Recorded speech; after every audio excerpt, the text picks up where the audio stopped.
Start? Alright. Are we ready to go? I think she's Yeah, I'm introducing you. Alright, welcome to Newsic Nights, presented by the Lafayette and WJRH. Tonight we're featuring Last Small Town. They're a bluegrass band with influences ranging from country and rock to gospel and traditional Appalachian Mountain music. This Lehigh band features Steve Thompson on guitar and vocals, Fred Gilmartin on mandolin and vocals, Janyce Hess on bass and vocals, and Lafayette's own physics professor Andrew Kortnya on fiddle. They play shows throughout the Lehigh Valley, including Easton's Porter's Pub, Two Rivers Brewing Company, and in the summer months they play at the Farmers Market. During finals week, you can check them out at the Iron Pigs pregame show at the Coca-Cola Park in Allentown. Their newest album, The Dark Side, is found online and on iTunes. So without further ado, I'd like to introduce you to Last Small Town. Howdy.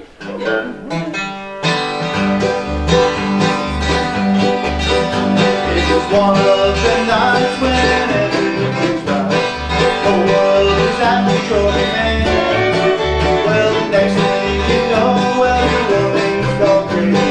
Friend calls you up and says he's quit the band. So you head to the bar and the waitress comes up. Says something for you I can bring.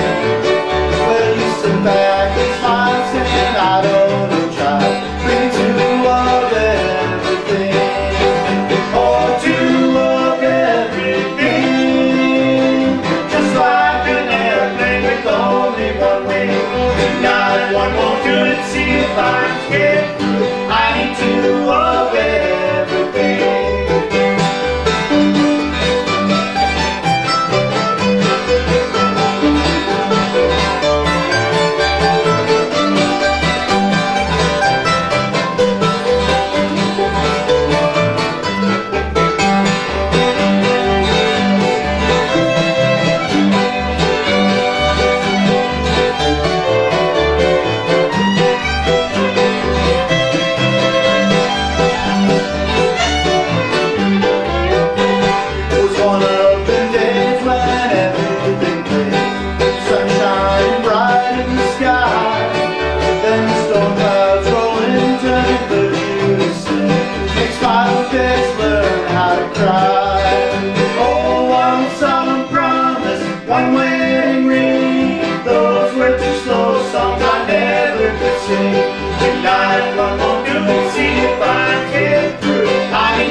Relatively new tune by the Steel Drivers. Sorry. Sure. Before you guys continue, can we ask you a few questions? You certainly. He always takes over, so just jump in. I'll just jump in. Gotta be aggressive. How did the band form? Love us first. We met at a Bluegrass festival. Janice and I have been singing together for about 25 years. Oh, 5 years. 25 years. And we met Fred at a Bluegrass festival up in upstate New York. Yeah, and the funny thing is we only live less than an hour away, and we were up at this Bluegrass festival, and we were camped next to each other. And it was like the second day or so, and I had heard these guys playing over there, And I was there camping with a banjo player, and he and I had been just banjo and mandolin playing, and then we heard a guitar and a bass playing from around the corner. It was like, hey, this is perfect. So we went over and joined in and found we had a lot in common, including location. The rest is history. So you guys are obviously known for making bluegrass music, and we can hear those influences a lot in the last piece. But what are some of your other musical inspirations? You know, are there specific artists that you guys draw from during the songwriting process? Sure. I'll go first on this one. I come from more folk, 60s folk music and rock music, really like the beginnings of rock. And, you know, like Bob Dylan, Grateful Dead, who, you know, the Grateful Dead all came out, they were all folk musicians before they became rock and roll stars. And so I was used to follow the Grateful Dead around many years ago, and you know, it's a fun way when you go to concerts and things. You have time to kill. We were always playing songs ourselves, and I started out playing the guitar. I still play the guitar sometimes, but so I started that way. So most of what I know came from that side. And I started listening to this music when I was a little boy. I'm from Kentucky originally, and I primarily came at it from country music. And bluegrass music in the 50s was the same as country music. It was very, very similar. The harmonies were all the same. The chord progressions were the same. And so if you played country music in the 50s, you were also able to do bluegrass. So that's kind of where I came to it from. And I also listened to a lot of cowboy music and swing music too. So of course I listened to rock and roll music. All of us did. We all went to college and straight. Some of us even graduated. Yeah. So where did you come from? Yeah. Actually, I picked up the bass because Steven needed a bass player. I never played the bass before in my life, never took lessons or anything. I am used to keyboards. I read music, I don't play by ear. In fact, you'll hear me asking them, what key is this, what key is this? Because I can't tell what key it is, literally. So, but once I start, you know, anybody that plays music, there's certain notes that are in each key, so you're fine. And here still I am, all these years later. It is really 25 years, isn't it? I guess I shouldn't have brought that up. Andrew, I thought you guys were my musical influences. Oh, he gets an extra big check, don't he? Probably like the, I don't know, I really appreciate the Steel Drivers, I think. If you look up Tammy Rogers on like Google Tammy Rogers, she plays like a, how would you describe it? Raunchy fiddle. Raunchy fiddle, yeah. I don't know, excellent. All right, so We ought to give Andy a chance to play some raunchy fiddle. Don't you think? I don't know. I'm not sure. Well, you brought it up. Let's do a Steel Drivers tune. Now, the Steel Drivers, they're a new band. Okay, and so they, on the surface, you know what, they build themselves as a bluegrass band, but they have a lot of rock music influence. So you'll maybe hear the chord progressions or so forth on this song are more like a rock progression. Yeah, I think rock, and they've got a blues, country, and a blues influence too. You know. Now, the other interesting thing about this song is it's got one of the themes of country music, and that is, of course, lost love and murder. And this one combines them both in a kind of a unique way. This is one of those "I love you so much, I've got to kill you" songs. So I hope you like the words. We'll do a little bit of "It Hadn't Been for Love."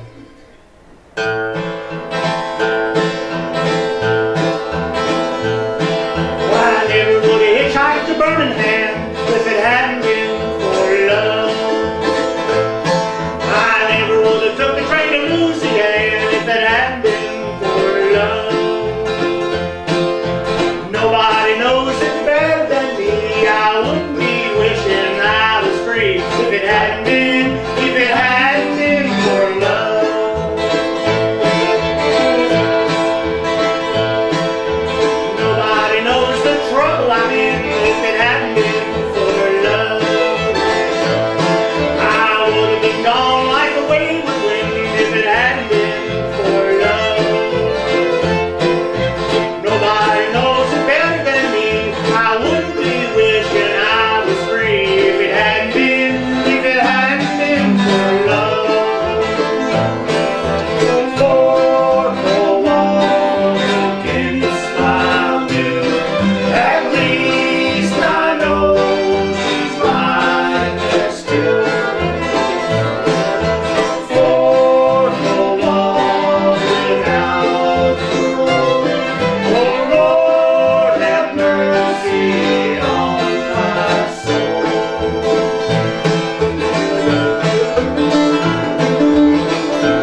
don't think we do anything sadder than that.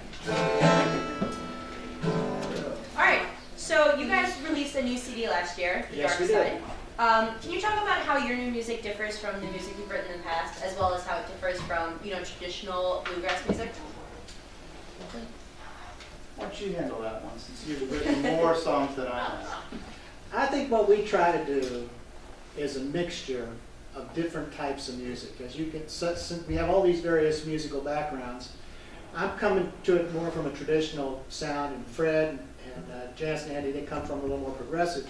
And what we try to do is marry them together. So we have an old-time sound, but many of the things, certainly the lyrics we're writing now, are more modern.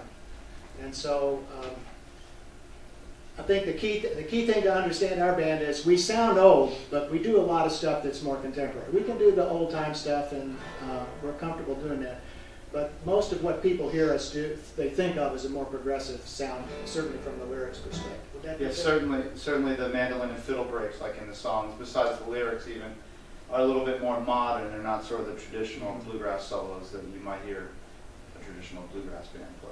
So. And we cover Beatles songs, we got a Rolling Stones song. I mean, we cover different material. We try to do things that interest us. We're not slaves to the bluegrass idiom. Try to keep it mixed up. I think one of the things though, is Steve really likes, he's words. He's the word person. He really wants to make a difference with the song from the word perspective. So you'll hear him sing a lot of songs, and if we're playing somewhere where he can't be heard, like at 2 in the morning at a campfire, he tends to try to sing louder, but then he's got no voice the next day. But he's more words. Fred's a mix of words and music. Andy's all fiddle, and I'm just kind of in between. I just go with the flow. And you should sing more. Oh, I will. She's shy. She's very shy. No, I'm not. They never let me sing. So you see, this is the reason we don't do more albums, because by the time we get done, we're so happy we're still together, and nobody's dead, nobody's hurt. So what is each of your favorite what is your favorite traditional bluegrass tune? A good question. Actually, it's probably On My Way Back to the Old Home, which is the one I sang before when we were warming up. That I sang when we were checking out the sound system. So that's an old Bill Monroe tune.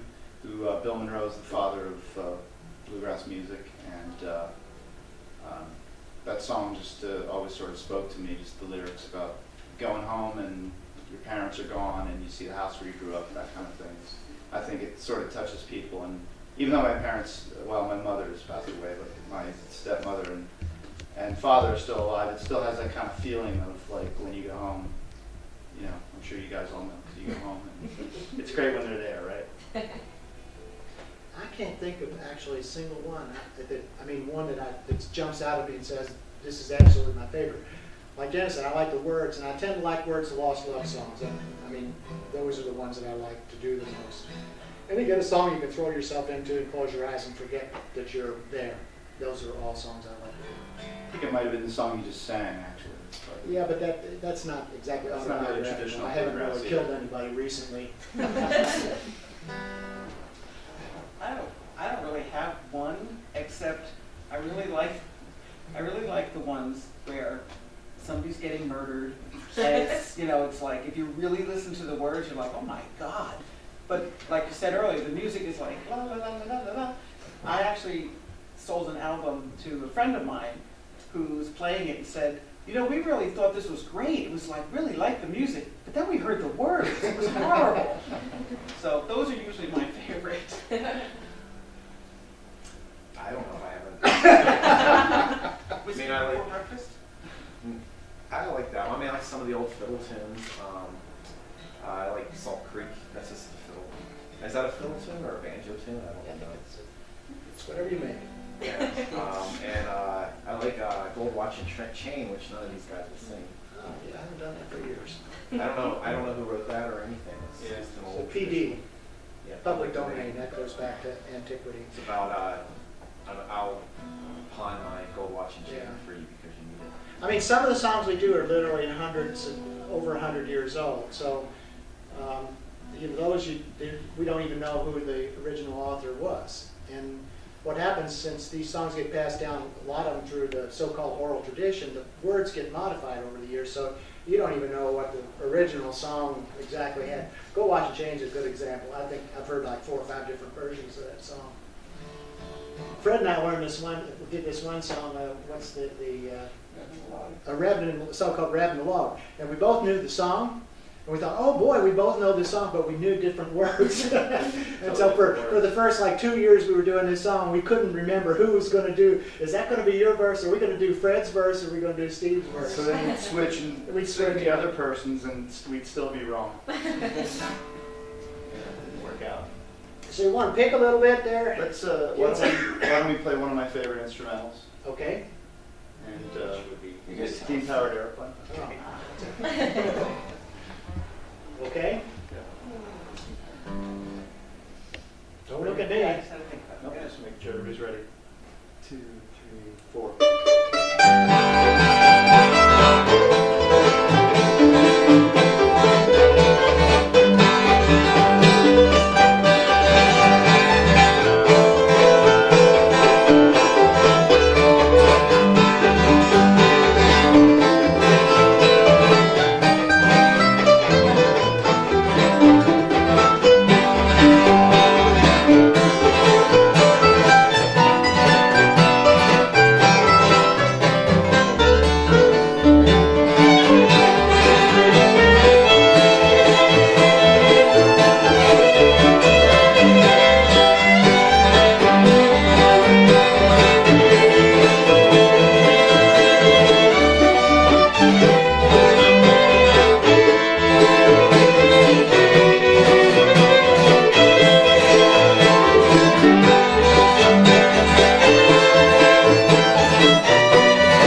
That's a good example of a little bit more contemporary bluegrass song. That one came about in the late 70s and the 70s, Johnny Harper.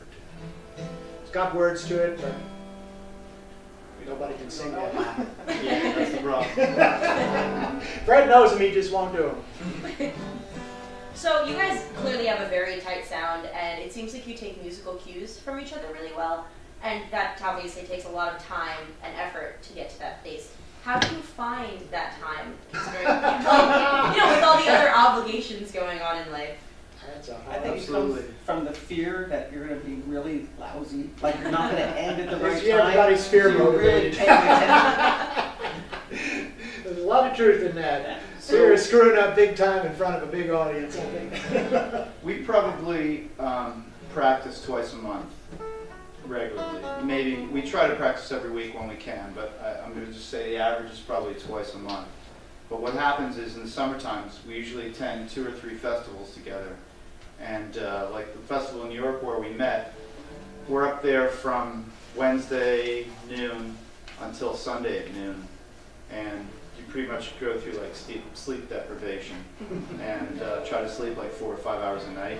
And the rest of the time we're either up the stage watching music. When we're not, we're back at the campsite picking. So I think a lot of that just comes, we've just played so much together. It's like we've played for 10 years together in the last 5 years. So you know, just spent a lot of time together. Yeah. I also think, I mean, this really comes out of a jamming tradition. And you're in a jam, you don't know the people, but you're communicating, and usually it's a visual communication. It's music, it's an oral or whatever communication, but you're doing a lot of looking at people. And I think you notice that we're looking at each other as we're playing, trying to trade parts back and forth. And you just learn how to look at each other. Plus we all play by ear, with the exception of Janyce, but she plays pretty much by ear now too. So we're comfortable walking up to a strange band and playing on a song that we've never heard before. That's, you know, you hear it, go through a couple bars through it, you can pretty much pick it out. So we're relatively comfortable picking stuff up quickly. So each band member brings material to the band. I'll write a song and I'll say, let's try this one, then we'll work on that, work it till we can move it into the set. And Fred, of course, Andy do the same thing. So we kind of were continuously refreshing our sets with new stuff, but it's done gradually. It's not like, okay, let's sit down and learn 16 new songs tonight. It's not the way we work. There's also some traditional cues that everybody that plays bluegrass music knows. One very popular one is that. Now you know what that means? That means this is the end. So We're we're about ready to end this song. We're When you gonna see a end foot now. goes up, that's it. Yeah, So you what's this know. song mean? I don't know what he did, and I don't want to know. So if you're playing along, you'll know, okay, they're going to end it now. And so you can end sort of smoothly together. But you have to be able to see, like when Janyce and Fred are singing harmonies together, Janyce has to see Fred to know where he's going to go, when it's over. And then the other thing that you have to be able to do is to, we do rehearse who's going to do what break at what time. So we know Fred's going to do the first break, Andy's going to do the second one. And so we don't have to look at one another to pick that stuff out. We work that out ahead of time. So it sometimes appears unrehearsed, but it is rehearsed. Yeah, we just found it was easier, like, just as I'll go first, he goes second, and that way we don't screw it up. So We let Fred screw it up first. So what do you guys think about the current state of bluegrass? You know, do you think it gets enough interest and attention in the music industry?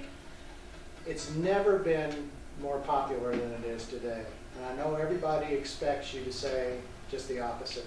It's a niche music. There's no doubt about it. There are very few people in the total universe of all the different types of music. It's a very small niche. But the fans are extremely loyal. I mean, they are extremely loyal. And if you get into that niche, you can make a whole career from the day you're 7 years old till you're 70 playing in that niche. There's no other music other than maybe classical. There may be some, I shouldn't say no. But there are very few musics where you can come in and once you get established, stay there and have a career over a span of decades. But bluegrass is that. And there are many, many new young bands, and they're old timers just out there. Ralph Stanley's still, you know, he hobbles out at 80, whatever, 85 or 86, and he hobbles out there. And It's also universal. If you like bluegrass, you can go to another country. I've been to Belgium and heard it, and it's the same songs and the same, you know, I could just step in and start playing. It's actually pretty amazing from that perspective. But rock songs, you know, if you go to another country, you hear the most famous ones and whatever's not bluegrass. If you hear bluegrass, you're going to know what they're doing. there was a big rise in popularity in bluegrass just recently, actually, around '99, I guess. Bill Brother. When Oh Brother Where Art Thou came out. Do you know that movie? And the funny thing is, a lot of the songs in there weren't really bluegrass. but there were a lot of good bluegrass musicians that were in the movie, and they did a tour right afterwards, and it really it brought it to the forefront. As a matter of fact, I remember at the AFBA when Ralph played there on a Sunday. Should define what the AFBA is. 2001, which is the Appalachian Fiddle and Bluegrass Association. They have a festival up here at the park. But Ralph Stanley, who sang in that movie, played there on a Sunday. And I went up there, and they were busing people in from a field, like, down the street. And I've never seen that, I don't think, since. I mean, it's never been that crowded since, but I mean, people just were, like, thronged out there because, you know, the movie had just been out that year, and it was How many people do you think? popular. How many people do you think go to Gray Fox? 10,000. Yeah, it's 10,000. That would be a big 6,000 crowd. campers. That's a big one. So that's still small. The other cool thing about it, and I hate to sound like a promoter of bluegrass, but I guess I am to some degree. Of course you The are. top acts in the music, the fan base is small enough that the fans actually know the top performers personally. So if you want to meet Ralph Stanley, you can walk up and shake hands with Ralph Stanley and talk to Ralph Stanley or any of these other huge stars. Now, to be sure, they're not making the same kind of bucks that pop stars and rap stars and so forth are.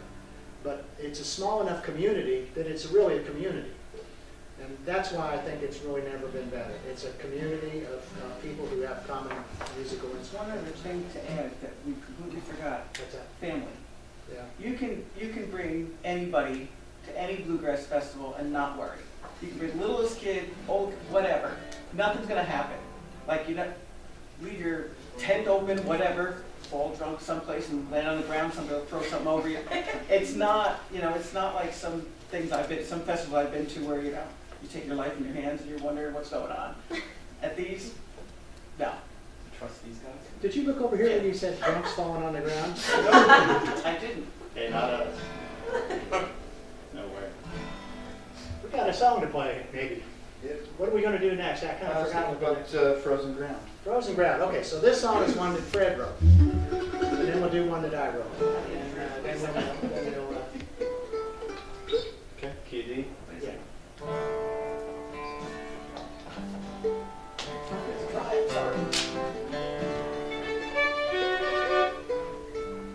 So Fred, when did you write this? In 1953? It's an old song. Very popular. 2, 3, 4.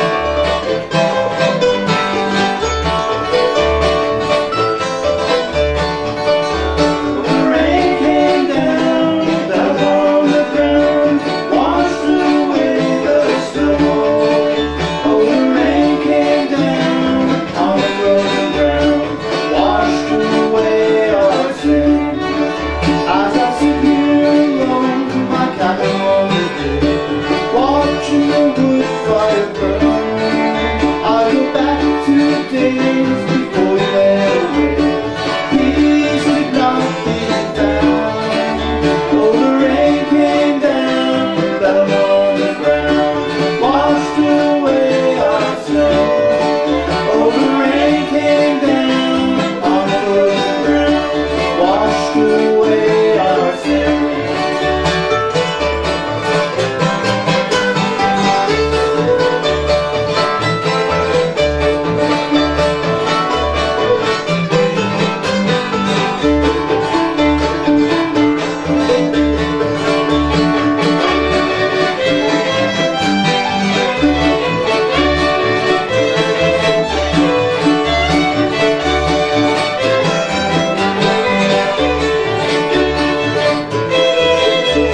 So before your final song, we just want to know if you have any plans for the future, near or far. Well, we hope there is a future. I think Janyce should answer that one. Why? Right, because you had the best answer. I forgot what it was. Fred, what's our itinerary? I'm sorry. Well, I think you covered a lot of the shows that we're playing this spring, I guess we're kind of looking forward to playing for the pregame for the Lehigh Valley Iron Pigs. That's going to be kind of neat. They have the local minor league baseball team, if you haven't been over there, in Allentown, and they have a stage right inside the front gate, and so you play for like an hour and a half before the game while people are coming in, so it's kind of cool. I'm looking forward to the Two Rivers Brew Pub myself. Two Rivers Brew Pub is another, All the another beers good we place to drank. play. Yeah, that's a good gig for us. We get paid and free beer. We Oh, like that's good. And they're doing Bluegrass or Americana there every Thursday night. So it's a good place if you guys can get over there and check it out. There's some of the other bands that are there are really good bands and a lot of fun. So And How you far reminded is it me. from here? Is that Oh, miles? blocks. Blocks? Yeah. I'm sure you guys walk that far. We Andy walked down there reminded the other me. night. What's that? Andy reminded me what my response was, that we'd be together until we kill each other. They're nice. We're just doing this for fun. Question in the back? Yeah, I have a, sorry to go off No. what you're asking. So this is just making me think, I'm leading an alternative school break down to Asheville, North Carolina. Oh, great. And I was there for an externship a couple winters ago, and we listened to some bluegrass, and I'm just wondering if you guys have any suggestions of venues or things we should look into, because we have one like culture day that we could do to explore the area, and it'd be great to get in some bluegrass. Yeah, there's definitely bluegrass in that area, and I'm trying to think of I've only been there once, and there wasn't any bluegrass going on that day, but I can't remember off the top of my head. I mean, are you talking about bands in the North Carolina area? Well, but in Asheville, there's definitely a bluegrass Oh, venues yeah, there that will play. that's a really major bluegrass place. Hotbed, yeah. Asheville, yeah. A lot of Even it. if you look like in a local paper, Third time you'll out. see all kinds of stuff, yeah. Just There's a Google lot of on good- Bluegrass. You know what you can do? There's a great radio That's a good station, WNCW, Alright. and it's out of well, it's simulcast. It's like there's like 3 towers. One's in Asheville, one's in Greenville, South Carolina, and the other it's one of the schools down there. I forget which one, but they have a NPR type station that also plays like music all day, and it's a really good station. Anything that's going on in that area that's bluegrass or blues or Americana, anything like that, they advertise it on there. So you could probably listen to that even if you listen to it a couple weeks before you go down. You could probably find out, or they may even have stuff like links from their site to schedules in that area. Thank you. Sure. So the last song we're gonna do is one that I wrote last year. I found it easiest to write songs about something that I can directly relate to. And we were in the midst of the so-called Great Recession. I had a lot of friends who lost jobs and some that lost their homes. And so I wrote this song about the folks who are suffering through our Great Recession. It's called We'll Be Gone. And Janyce and I sing this one. Fred and Andy do the instrumental part. We hope you like it. It's on our CD, by the way. We should do our CD song. That you wrote especially, I think they would love it. What's that? Your CD song? Oh, yeah, that's good. Maybe we'll do that in that. So you want to play a little? Sure. Pick it off there, Fred.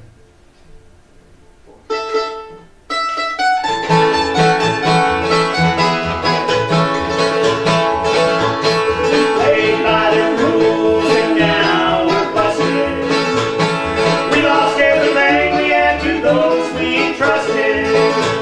I think that it's time for us to move on. Turn out the lights and lock the door, we'll be gone. The gods in this town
CD. Oh, Play another. This is a song. Don't record So this, the this album- is, I don't think I remember this. Yes, you okay. I'll probably screw this up, but it's good song. We've spent, sometimes these things come into my head, and for no reason, I write them down, and I probably shouldn't have written This actually them was a down. good one. Are we ready for this? Yes, yes. Please buy a CD from us so we can get some gas for our bus. We haven't eaten since I don't know when.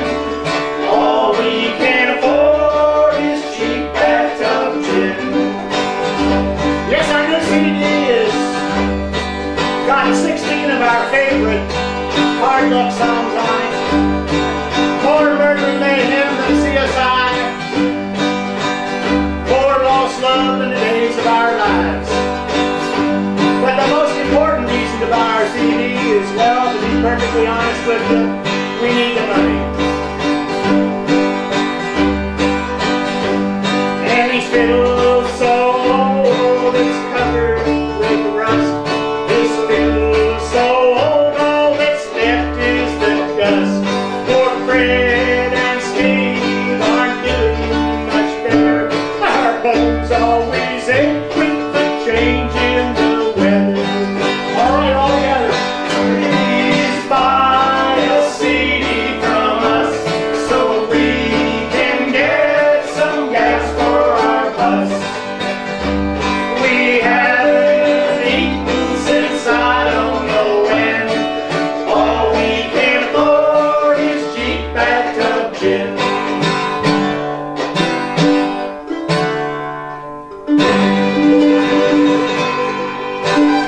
That's all.